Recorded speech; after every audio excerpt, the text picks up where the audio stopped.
Hello guys, তো দেখো আজকে আমাদের গ্যাস শেষ হয়ে গেছে, তাই আজকে উনুনে রান্না করব। আমার মা উনুনে রান্না করতে চায় না, আমার খুব ইচ্ছে করে উনুনের রান্না খেতে। তো এবার আমি ইচ্ছে করে গ্যাস বুক করিনি এক্সট্রা, তাই মার আজকে উনুনে রান্না করতে হয়েছে। আমি এত শখ করে দিদাকে দিয়ে উনুনটা বানিয়েছিলাম, কিন্তু আমার মা রান্নাই করে না, শুধু আগুন তাপায় ঠান্ডা লাগলে, তাছাড়া করে না। তো আজকে মা রান্না করছে। আজকে আমাদের উনুনে রান্না করছে। এটা হয়তো বাবার বাবার তরকারি। হ্যাঁ, এটা বাবার তরকারি করছে, মানে নিরামিষ খায় আমার বাবা। তো এটা ভোগ চাল দিয়ে মা আলু কপির তরকারি করছে। আর এই যে দেখো আমাদের জন্য এই যে মাছ করবে, মা কেটে রেখেছে। বললো আমি নাকি মার সাথে শয়তানি করেছি।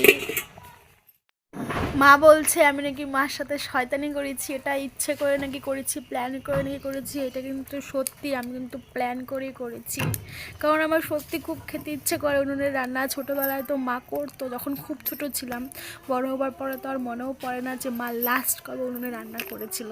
তাই আজকে দেখো আমার সত্যি খুব ভালো লাগছে আজকে রান্নাটা খেতে পারবো।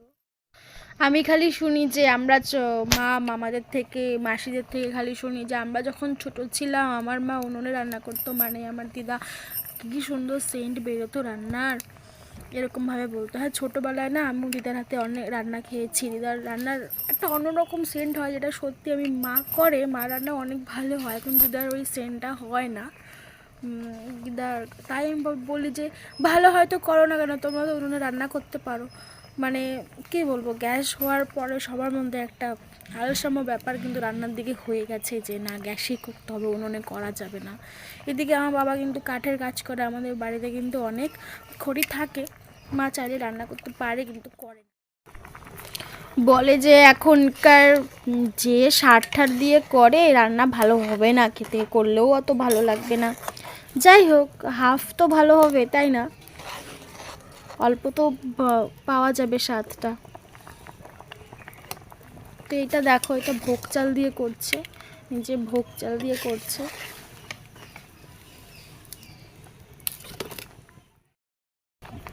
আমি যখন অনেকটাই ছোট ছিলাম তখন রান্না করতো, তারপরে আর করতো না।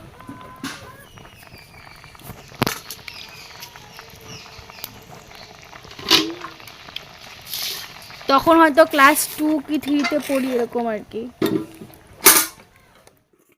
এই দেখো বাবার রান্নাটা হয়ে গিয়েছে, নিরামিষ আলু কপির তরকারিটা ভোগ চাল দিয়ে যেটা করেছে হয়ে গেছে। ওটা নামিয়ে কড়াইটা একটু ধুয়ে আবার এটাতে মাছ রান্না করব, না তো সব কড়াই করলে কড়াই কালি কালি হয়ে যাবে, তাই এটাতেই করব। যে আমি এখন মাছগুলো ভেজে নেব। প্রথমে মা মেখে রেখেছে, মা হলুদ লবণ দিয়ে, আমি মাছগুলো ভেজে নেব।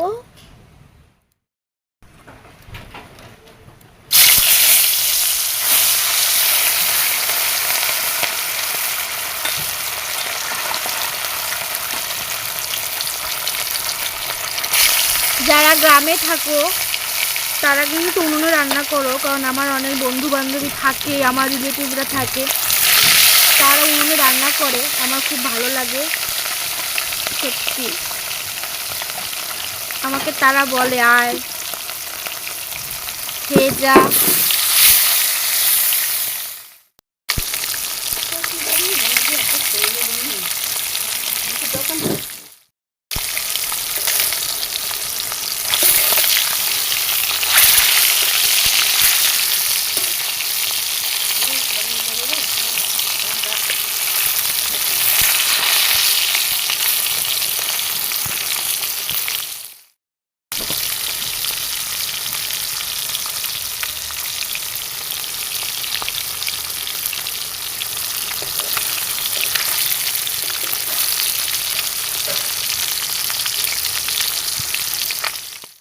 তো একটু রান্না করতে করতে খিদে পেয়ে গিয়েছিল, তারপরে মা একটু মুড়ি মেখে দিল ধনে পাতা দিয়ে। তো রান্না দেরি হয়ে গেছে না, খিদে পেয়ে গেছে, একটু মুড়িটা খেয়ে নিলাম, খেয়ে যে মা রান্না করছে।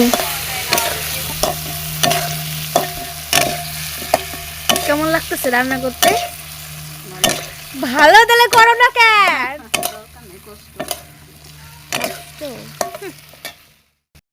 এই যে মা এখন শাক বাচ্ছে, বথুয়া শাক, মাছের ঝোলটা হয়ে গেলে একটু শাক করবে।